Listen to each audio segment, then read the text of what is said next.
Welcome to the Vanguard Zach, podcast. yeah. We're really excited to speak with you. Could you just go ahead and introduce yourself to the audience? Carlos Cardona, chairman of the Laconia Democrats and state representative candidate for Belknap County District 3. Awesome. So you had a pretty cool Washington Post piece written about you that's circulated kind of online on Twitter and stuff. And it's really impressive that as the county or the chair of the Laconia County Democrats, you kind of had all these presidential Democratic candidates come out to your place to meet you, to kind of schmooze, I guess, to hopefully get your endorsement. This is such a fascinating piece, and it really painted you in such a fascinating light, telling your story as a someone who was originally born in Puerto Rico and who's now kind of this, unlikely mogul, as they put it, in New Hampshire. I was wondering who you ended up actually eventually endorsing, and also if you could just tell us what it was like schmoozing with all those presidential candidates. Yeah, well, first off, I want to make it clear that it's a huge privilege, and I wouldn't have done it if it wasn't for Andrew Yang. Actually, as a matter of fact, I went to meet him all the way in Manchester, New Hampshire, which is about an hour away from me. Nobody comes to Laconia. We are a city that overwhelmingly voted for Donald Trump in 2016 and leans pretty heavily Republican in the past. A unique situation. I've been able to win in this district in the past as a write-in candidate, which tells you a lot about the district. The reason I went there is because I served as an AmeriCorps for 3 years in my city, and I saw the income disparity rates here in the city and how underrepresented we are in politics. And so I wanted to tell my story to whoever was willing to listen and was willing to help me in this journey that I was on to lift our city and paint it in a different light. Not this conservative where rich people come to vacation. Instead, a place where poor people and the most vulnerable are exploited by the economic slavery that we're finding ourselves in. And where minorities come to work for minimum wage jobs, cleaning houses, cleaning multi-million-dollar homes of people like Mitt Romney and some other politicians that live in the area. So I wanted to tell that story. So when I traveled to see Andrew Yang in January of 2019, down to Manchester in the middle of a snowstorm, I knew that I had a chance that I was not going to be listened to because we're not a very popular city, so especially for Democrats. So when I went there, I went with the hopes that somebody would listen to us. And actually he did. He took me up on it and he said, listen, if you're willing to organize a couple of events for us, we'll be more than happy to come to your city and travel with you and learn about your story and what you're doing and what you did as an AmeriCorps in your city. And that's what, there wouldn't be no Washington Post article. There wouldn't be the Carlos that on for somebody like Andrew Yang, who actually took my word and chance to travel with me across the state. And then I remember about a month later, he reached out, and then one after another, the candidates started lining up. We thought, oh, this is a cool story to listen to hear.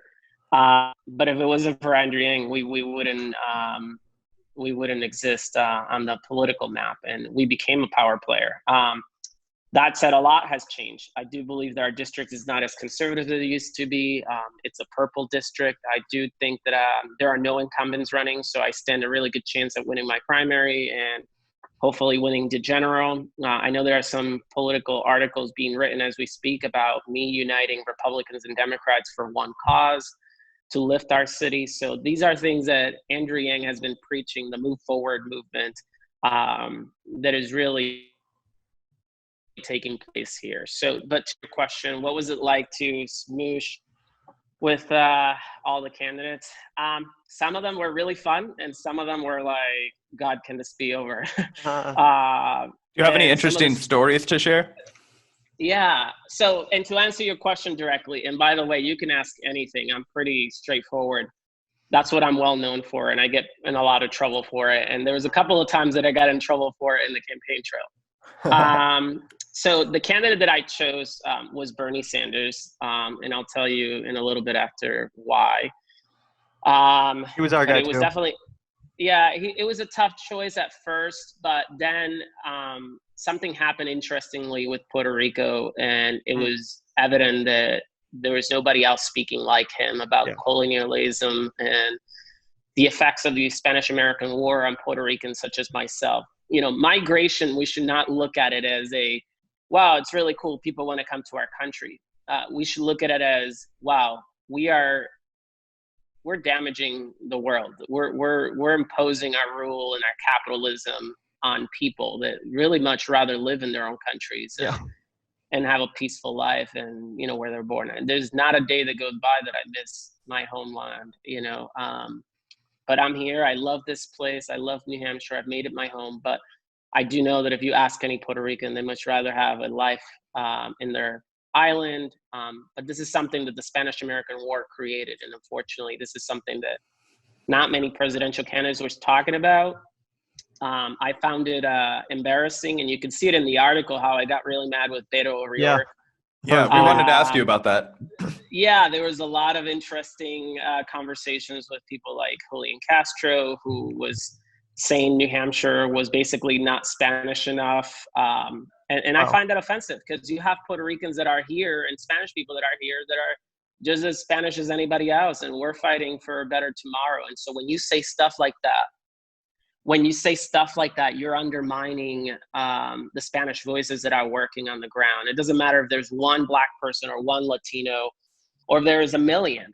Yeah, we all matter. And so when you say that state is not Spanish enough for me to have a fair shake to run for president, then you're really undermining the voices that are working on the ground, such as myself. We have a lot of other Spanish people that are doing amazing work, such as Representative Manny down in Nashua. Sebastian Fuentes, a huge immigration advocate up in Littleton, New Hampshire. I'm pretty sure he's probably one out of like 10 Latinos in his town. So like, it doesn't make us less, you know what I mean? And our power and our voice is not less. So I think that was something interesting. Beto, I had a problem with from the beginning. I loved his LGBTQ policy of willing to use the embassies to advocate for LGBTQ rights in each country. I thought that was very powerful. But when it came to immigration, I saw a lot of pandering. I didn't see genuine reaction. And again, this is just my personal take.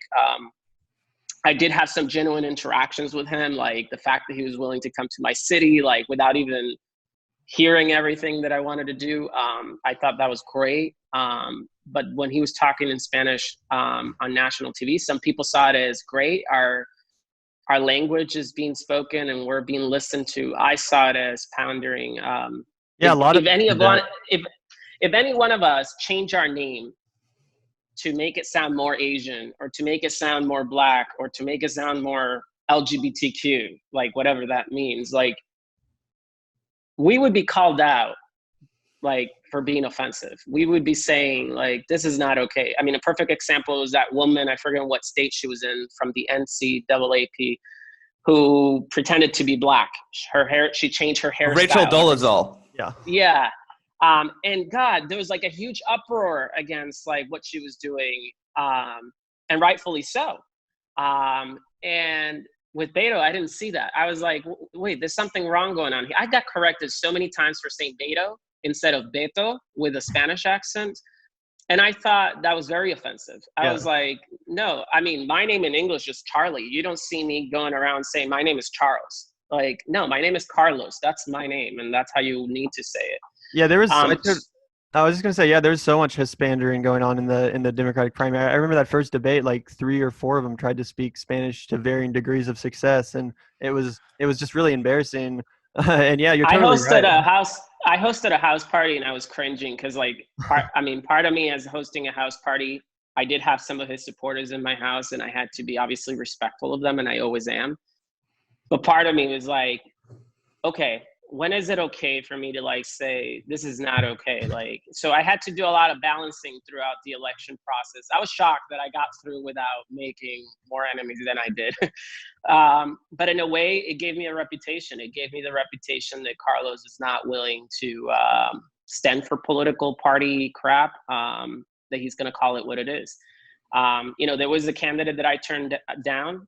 So there was 33 candidates running for president, technically on the ballot here in New Hampshire, and I only hosted 30 of them. There was one that I did turn down last minute. I refused to even show up to the event. Money's a big deal in politics for me. That was Tom Steyer. So interesting. For me, money, just elaborate on why you made that decision? yeah, I mean, I got a lot of wrath for that. I even had made a post and people were like, you need to take it down. He's a huge climate change activist. And to me, I don't care what you've done, how much money you have, and how many policies you've passed. What matters is how you treat people and how you go into these communities. And I thought that a lot of they were like, oh, we can buy this, we can buy that. There was a lot of money talk, and that was not something I was comfortable with. And honestly, it's like irrelevant today because he's long gone. But I just thought, here's a very wealthy man. He can go into a very poor community and lift them up. And he was having people from out of town, from out of our county, to come and speak and introduce him at his event, which I thought, that's not what I want for my city. I don't want you to come here for the beautiful picture scenery that we have, just to take a photo op. I want you to come here and listen to the people in my community and have them introduce you and talk to you and interact with you and learn why you're running for president. If you want to interact with somebody from Nashville, Manchester, Portsmouth, whatever city you're attracted to, great, go there and do your event there. But don't come here to just take a photo op. Again, the whole pandering, I'm not cool with. And I did make some enemies because he is a friend of a lot of climate activists that I know. And some people were upset that I was very vocal about it. But again, I don't hold back. I didn't get into politics because I was propped to do that or because I was privileged enough to do that. I got into politics because I got here. I came to the state homeless and I saw a need for change. So I want to do it for the right reasons, not to make friends. I have plenty of good friends outside of my political circles. So I didn't get into politics to make friends. I got into politics to do what was right because I saw a white rural city that some minorities live in that was completely left behind. And I don't care if there's one minority or 100 of them in a community. They matter and they need to be listened to and lifted up. And I was sick and tired of hearing that. I was sick and tired of us having to fight for ourselves here to even get representation. Some of the most extremist Republican partisan candidates have come out of this county. So I wanted to put a stop to that. And I know what it takes, which is we got to stop playing politics as usual and we got to put our city first. So, but yeah, there was a lot of cool, interesting candidates. Andrew Yang, I have so many experiences with him. Anytime I would reach out to him and say, hey, can you come back to the city? There's people that want to meet you. And he'd be like, yeah, I'm there. He was the most approachable out of all the candidates. I mean, as a matter of fact, he was like, here's my cell phone, call anytime, even though he had staff of his own that people normally had to go through. Yeah. And he was like, your city will always hold a special spot in my heart. You're endorsed by Yang, right? You're endorsed by Andrew Yang currently, right? Yeah, I was just endorsed by him about a week ago, which was a huge honor for me. We had a great conversation on the phone before he endorsed me. He out of all the presidential candidates, him and Bernie Sanders know me the best personally. I got to travel with them. So in the same car, same early mornings, having them coffee and me, my tea, they know my intentions and where my heart is. And the other cool thing is they truly understood what's happening in Puerto Rico. I find it offensive when I'm posting something, I do a daily ritual on Twitter where I post, don't forget about Puerto Rico. And I sometimes add in some facts about Puerto Rico. And I think people are catching on because now they're trying to get to my feed before I even post anything, which is really cool. But one of the things that I find offensive as a Puerto Rican is people like, oh, Puerto Rico should be a state. It shouldn't be up to any of us to define what happens with Puerto Rico. And also it's offensive to put Puerto Ricans in three categories: pro-statehood, status quo, or independence. Puerto Ricans are more than just a status. First of all, we should end the debt relief. We should be responsible. I like to say colonial owners. If we're going to own a colony, we should be responsible and put Puerto Rico debt free first, and then say, okay, decide your status, what you want to define as, if you want to be a country or whatever you want to do with the future of your country.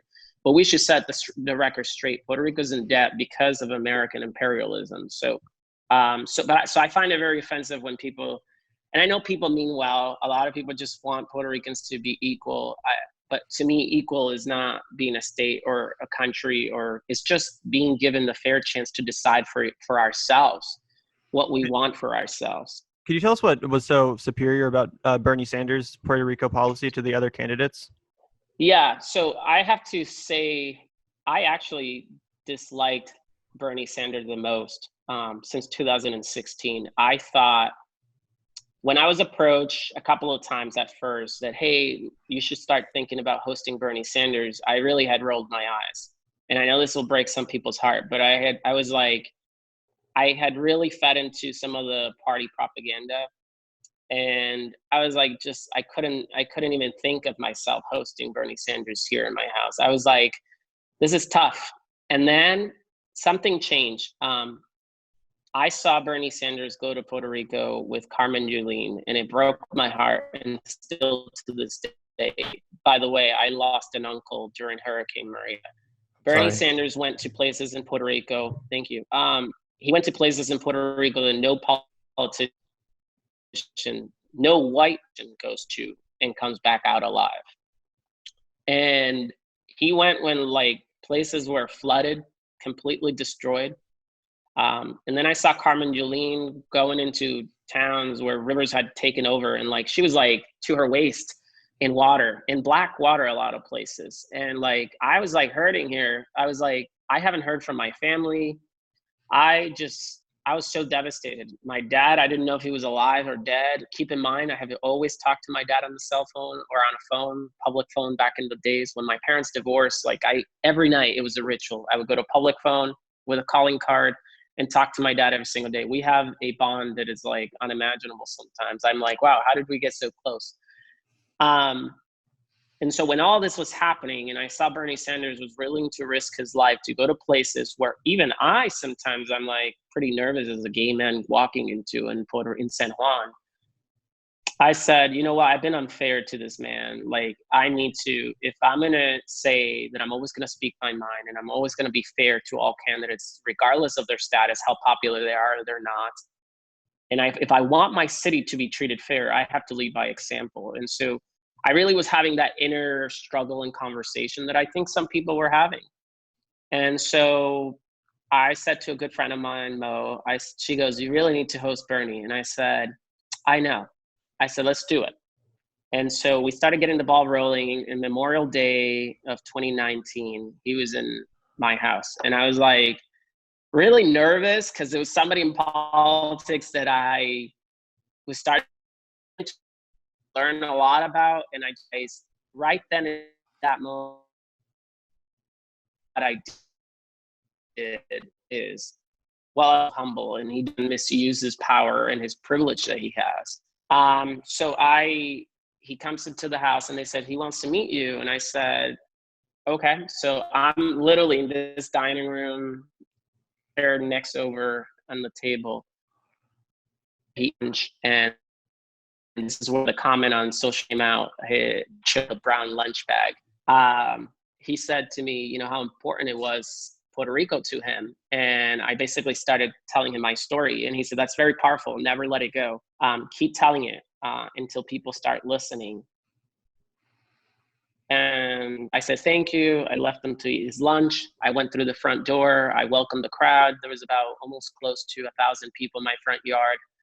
And I told a little bit of my story, introduced Ben and Jerry's, and Ben and Jerry's introduced Bernie Sanders. And I thought that was going to be it. And then in July of 2019, I was given the opportunity to have breakfast with Senator Nina Turner.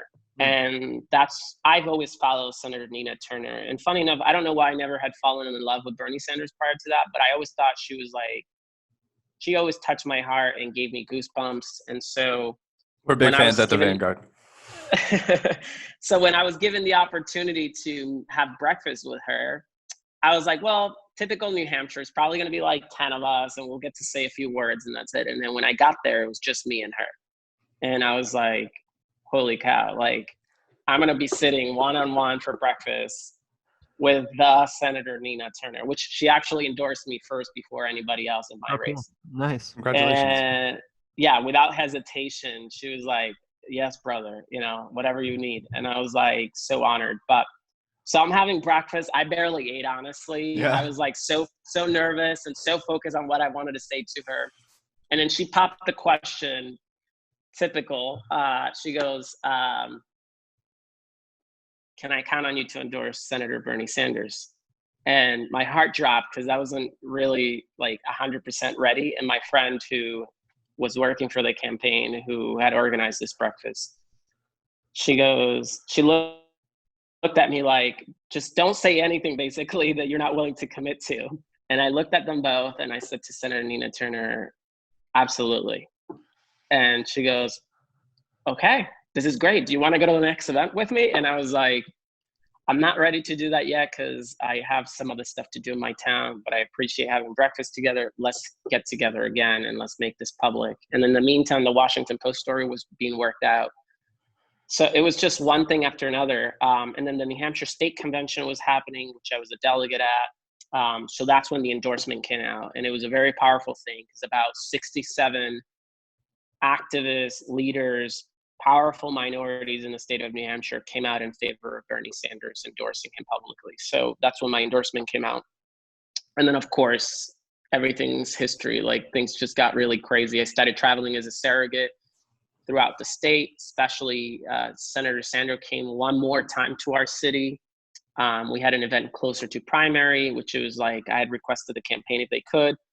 And they said, absolutely, we'll make it happen. And they worked it out, and it was a beautiful event. We had over 500 people indoor, which is big for us in this community.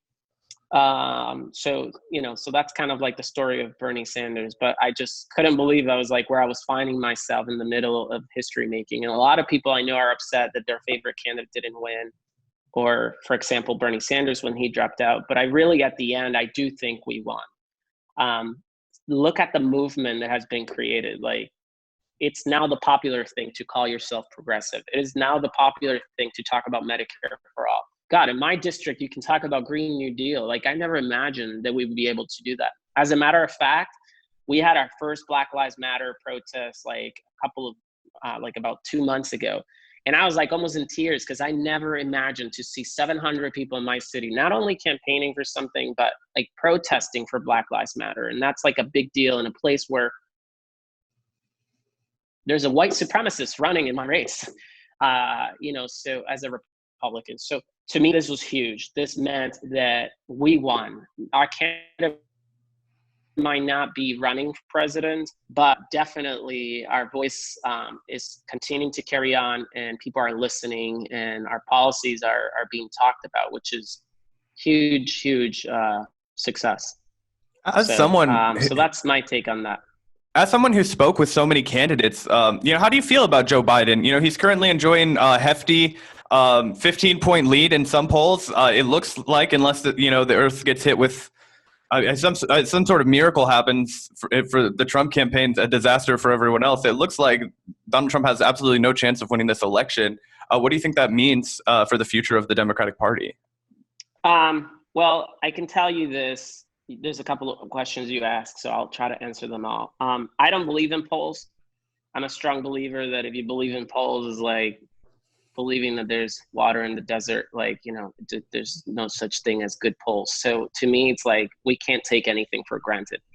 I'm not really focusing, for a guy that focused so much last primary in presidential politics, I'm actually very much staying out of it right now. I do feel that neither our presidential picks represent my views. For example, Green New Deal or Medicare for all. Do you plan on supporting Joe Biden in November? I'm tired. We want stuff for free. This is free. As a matter of fact, I haven't committed to that. As a party, as a person that has a role within the party, it's still a conversation that we're holding. How do we unite the whole party? How do we unite people that like progressives like myself that feel left out of the conversation? I believe that I'll probably be having a more serious one-on-one conversation with the Biden campaign closer to after my primary, when I solidify my role as a state rep candidate for our district. So till then, everything's on the table. I always go based on my values and my policies. That is always that I've done since I was 18 years old, since I first ran for office. Are you impressed by? Right now, I'm not committing to. I know I'm not alone. There is thousands, millions. Sorry, go ahead. What was just that? I was just going to ask if you were impressed by Joe Biden when you did meet him. I met him. It was a very brief conversation. We hosted an event for him near City Hall. The interaction was a handshake, and he thanked me for my role in trying to turn the city blue and all the grassroots efforts that I've been initiating here and kind of basically bringing the city back from the dead. Democrats hadn't won an election since 46 years ago. And we have our first Democrat mayor and our first majority council in 46 years. So he thanked me for all that. I'm glad that he was aware of the history of the things that I'm doing here. But besides that, I mean, I respect him for the role he played on, convincing Barack Obama for marriage equality. As a gay man, that was something important for me, and I won't forget his role in that. But that said, there's a lot that he still has to talk about. I'm very anti-military involvement around the world.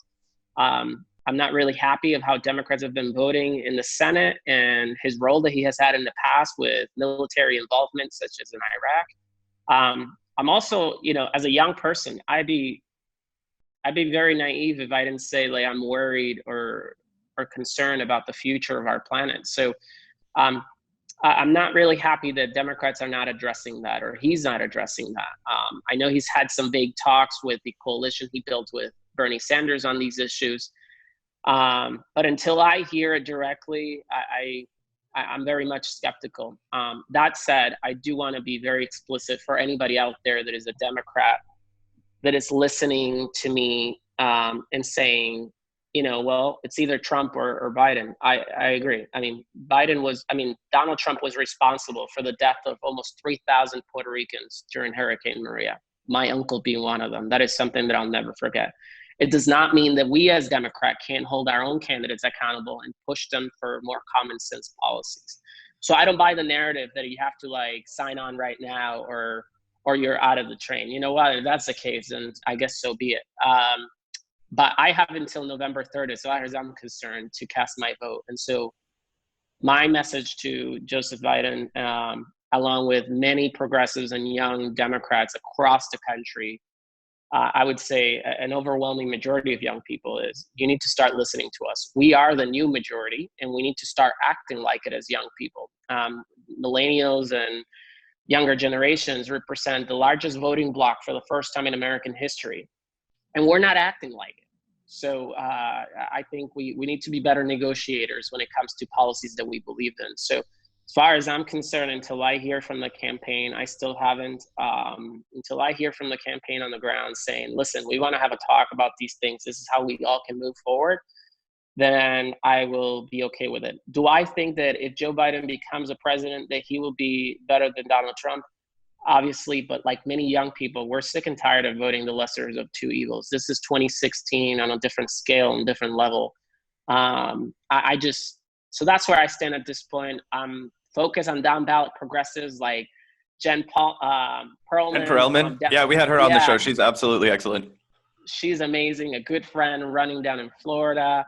I do have some friends that recently lost their elections, but I was very focused on like Hector Osegura, Samelis Lopez. I'm really very much focused on making sure that progressives have the support and network that they need to make sure their voices are heard. Because as you guys, I'm sure know, the media often ignore us because for whatever reason. So Did you hear about it could be money, corporations. Yeah. Did you hear about the recent string of socialist candidates that won in New York City at the state level on Zohran Kwame Mandame, Jabari Brisport, as well as a few others, several of which we've talked to on the show? It seems pretty cool that people are finally waking up to the fact that, the same old status quo isn't necessarily going to continue working. And obviously that's in New York City, which is, a progressive kind of beacon to the rest of the country. But I still think it's pretty cool that, we are seeing some victories, however small. Well, I want to clarify something for anybody out there saying, well, New York is just another progressive hub. It isn't. Yeah. I lived in Buffalo for a little bit. Let's remember Hillary Clinton came out of New York. So does Andrew Cuomo, and so does Andrew Cuomo, and so does a lot of Bill de Blasio. Yeah, very moderate Democrats. Yeah, for sure. I think we shouldn't underestimate what happened in New York last night. I think that was a very powerful message. I'm actually one of those people that are prophesizing that This is just the beginning. I mean, what I'm seeing here in New Hampshire, I'll give you a perfect example. We just started a shout out to our amazing board, the New Hampshire Progressive Coalition. It's about 2 months old, and we already have over 600 members. And we have already I think it's almost over 100 candidates that have been endorsed that are running on a very progressive, like Bernie style, Elizabeth Warren borderline platform. This is unheard of in the state of New Hampshire. Like, I've never seen this. And anybody who's in our coalition also knows that they felt very much the same. So I think this is happening across the country. I mean, the fact that you're seeing Texas, some progressives winning over there, like Donna, who's running for Congress down there. She won her primary. Mike Siegel won his primary also?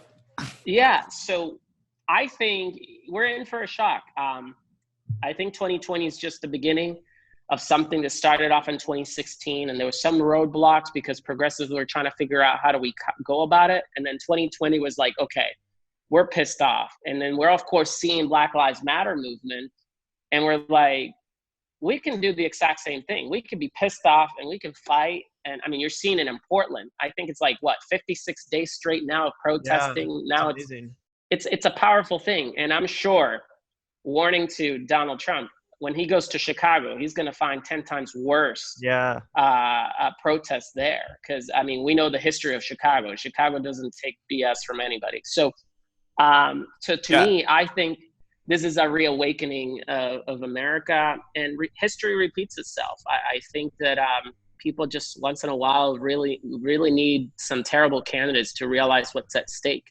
And then, of course, you have really good candidates that come up to speak to the heart of our hearts. And we're like, you know what? It's worth getting involved. It's worth making phone calls. It's worth donating. We're seeing a surge. I mean, my race, normally it's a race where $1,000 normally buys the Republicans the election. I out fundraised my candidates 10 to 1. We're at over $10,000 fundraised for my race. And most people are like, they look at that and they're like, well, that's not a lot of money. It is for our district, where 2,000 people are going to decide the fate of this county. So it's a big deal. So it's happening across the country. And I'm really honored to be like, literally, if it wasn't for Bernie Sanders, I'm not sure if we'd be having this conversation. And Andrew Yang, of course. Yeah. They really did a great job at not really attacking my views or how I felt about things, but really just educating me and awakening me and just making me realize that there's so much we can do together. And I've definitely been radicalized for sure. One last question from me. We want to be respectful of your time. One of the fears that I think a lot of people on the left have of Joe Biden presidency is that it might kill all of the activist energy, or at least lull it back to sleep, sort of in the way that we saw in the Obama years. It just was tough to get anything off the ground. And then, in 2016, at the end of Obama's second term, Bernie Sanders kind of came and ignited it. Donald Trump, obviously, his election kind of threw gasoline on the issue, and we've seen a lot of protests since then. Do you think that will continue through a Joe Biden presidency? No, if anything, I think a Joe Biden presidency will reignite the fire amongst progressives and lefties that we got to do better. I do want to, historically speaking, Barack Obama, let's remember who Barack Obama was. And I think people that keep connecting Barack Obama with Joe Biden, I think to a different degree, they're wrong. What I mean by that is Barack and Biden weren't really that alike. Barack came with a message, and I just want to, for the record, I had endorsed Barack Obama in 2008, and I was co-chair of the LGBTQ for Obama back then. Barack Obama was dancing around and hanging out with Bernie Sanders. There was a really strong message at that time that he was very much progressive. And that was really the belief that a lot of us had. And I remember seeing them together. So in our eyes, he was the hope we were hoping for. Do I think Barack Obama did a lot of good? Absolutely. Do I think we were too good to Obama by not criticizing him because we were afraid of losing the hope of passing future policies? Absolutely. I mean, we had a great chance when they were trying to pass the American Care Act. We had a great opportunity there to pass a, Medicare for all style. At least a single payer. Opportunity. Yeah, at least a single payer. a Green New Deal. I mean, he was one of the first presidents to really expand our ocean, coral reef protections. So there was a lot we could have done, but unfortunately, we progressives, we failed at pushing him further left. I think we got complacent and a little quiet. Yeah, I think a lot of it also had to do with a lot of his donor money. I mean, if you look at his cabinet, as soon as he got into office, he stacked it with Wall Street. So I feel like there's also the argument to be made that Obama, I mean, was sort of bought, and that's why he didn't, take these more aggressive actions. Yeah, I mean, with Joe Biden, the good thing about Joe Biden is we know what we're going to get with it. He's already bought, yeah. He's already telling you who he is, what he's doing. So in a sense, he's no Barack Obama. I mean, Barack Obama was a very great speaker. He tended to motivate people. And actually, as a matter of fact, I had an interview the other day and somebody asked, what do you listen to motivate yourself? And one of the speeches that I listened to is Barack Obama's speech when he lost here in New Hampshire, basically saying where we came from. This nation was founded by slaves and abolitionists. And how important that is to remember that. So those are one of the speeches I listen to. So he still inspires me in many ways, but I think, and some people get upset when I say that because he was responsible for one of our, when we talk about caging kids, his immigration policies weren't really the greatest. Took us from 2 wars to 7. But I 100% concur with what you're saying. I mean, as a speaker and as a statesman, I mean, of course, he's inspiring. He's probably one of the best speakers and most eloquent orators we've ever had in office. Yeah, absolutely.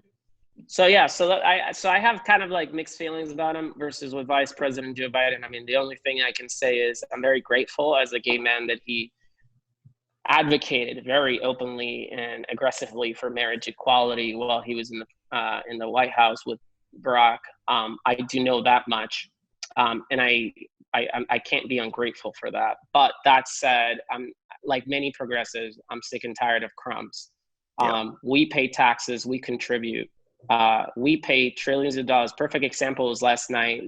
Both of my senators voted against the amendment that Bernie Sanders was proposing.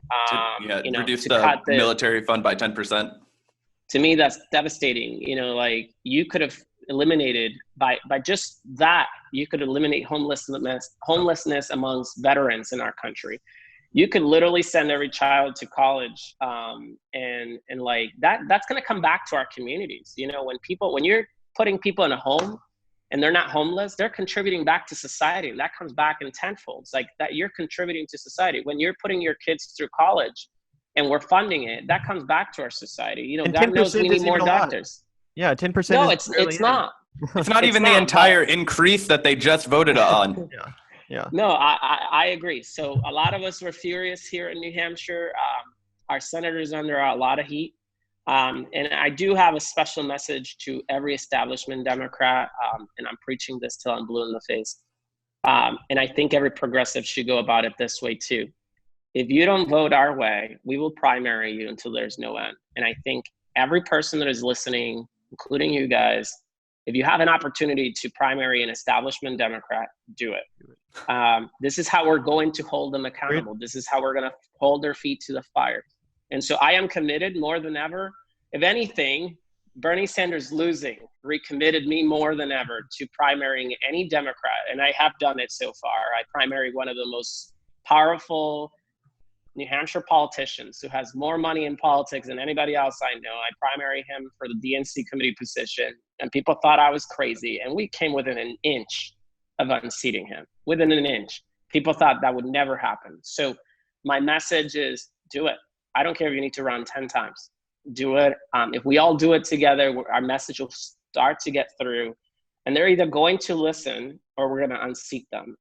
People are tired. And it's not just progressives. There's a lot of independents that vote in the state of New Hampshire that are tired of politics as usual. There's a lot of Republicans that are like, that we can actually have a lot of common ground with. And people say, how? Well, getting bureaucracy out of the way. That's like a Republican and a Democrat thing. Like that's an independent mind thing. That's a libertarian thing. We don't want more bureaucracy that is wasting our taxpayers' money. Nobody wants that. There's a lot of libertarian independents in New Hampshire, right? I've always heard that it's like a super, independent, anti-establishment kind of state. Have you? Yeah, our motto. Have you ever had like alliance with those kind of people? You know, the libertarians, the more like socially progressive libertarian Yeah. types. Yeah. So I live on Ward 1 in Laconia, which is one of the most conservative wards in the district that I'm running for. And my road has at least 17 signs out of 30 houses that have my signs, and they're all registered Republican. They will be voting for me after the primary.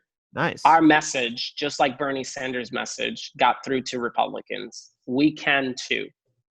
We just have to stop doing business as usual. As a matter of fact, our local newspaper is working out a story as we speak about two unlikely allies in this district, me and so I have 4 Republicans running against me. One of them actually finds himself having a lot of common ground with me, and we've become unlikely friends now. We were just speaking on the phone before this interview.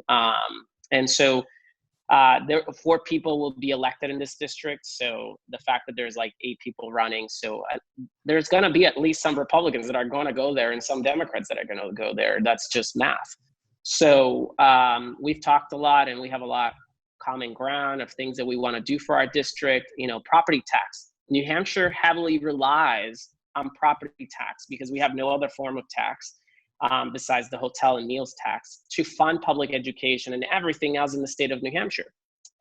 So I'm a big, huge proponent that we need to stop relying on property tax. That's a very libertarian thing. And my reason behind it is we're having elderlies in our communities losing their homes. This is where they sweat tears, like their sweat and tears and blood was basically on the ground working to buy these homes. And then all of a sudden they're forcing them, the government is forcing them out of their homes because they have to pay an outrageous amount of taxes. So to me, I want us to have, I'm all about, we all need to pay a fair, equal share to benefit from society. That's what a society is supposed to be. And especially that's how I was raised in my community in Puerto Rico. Like we all contribute, and it's kind of like a potluck, we call it in New England. So that's the kind of taxpayer system I want here in New Hampshire. And some Democrats are like, oh, they're pledging not to talk about taxes at all.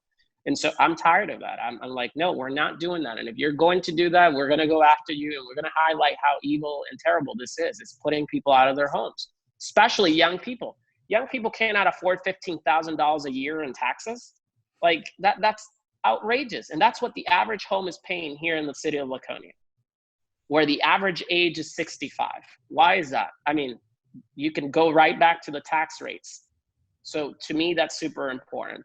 So if we want to like help everybody, this is a great way to start a conversation. As a matter of fact, I was putting a sign yesterday on my front of my yard for Andrew Volinsky, executive counselor, who's running for governor here in the state of New Hampshire. And if you guys don't know him, you should. Like, he's a huge Bernie supporter, a phenomenal human being, and amazing with numbers. I would never get in an argument with him because he's so good with numbers. And there was a Trump supporter that was walking down my road, and he stopped me, and we started talking. He asked me who Volinsky was, and we had a great conversation about property tax. And he's like, you know what? The more I talk to you, the more I like you. And so that is the only thing I'm campaigning on. I want people to give me a fair chance to speak to them, to listen what I have to say, my experience here. And I want to listen to them too. How can we work together? I mean, he's a veteran that served in the Vietnam War, and that's not a generation I was alive for. So like, I didn't experience the hurt that he went through. And I said to him, I need to have that conversation again with you because I want to remind myself what I'm fighting for. So that is not a Republican or a Democrat or a libertarian thing. That is a human thing to do. And this is why Andrew Yang endorsed me, because he understands that we need to start focusing on humanity as a whole instead of just party. And I'm sick of tired of parties just as much as anybody else. I mean, I've had my fair share. I wasn't liked in our party groups until I got the attention that I'm getting. So, that needs to be highlighted. That's wrong. We should be lifting all minority voices equally. We should be lifting every voice, regardless of where you come from, because we all have a story to tell, and we all have had an impact on this earth. And I think it's important if we want to understand how we move everybody forward. A perfect example, and I'll finish it with this for you guys, is the UBI. Like, we saw what a UBI could do. People that have been on unemployment that got the extra $600 a week, that was a huge impact. I benefited from that.